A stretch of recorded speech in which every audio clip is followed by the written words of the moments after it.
কবি নজরুল ইসলামের একটা কথা ছিল কিংবা একটা লেখা এরকম ছিল, আমি জানি চিরজীবন আমাকে কাঁদতে হবে, কারণ আমি যে তোমাকে চেয়েছি।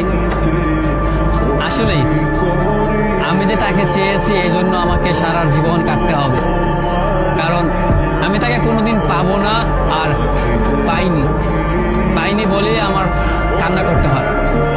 তাকে আমি প্রচণ্ড ভালোবাসি বলেই আমার কান্নাটা আসে, তাকে আমি আমার করে পাইনি বলেই আমার কষ্টটা হয়। কবি নজরুল ইসলামের লেখাটা দারুণ ছিল। আসলেই তাকে পাইনি বলে আমাকে সারা জীবন কান্না করতে হবে।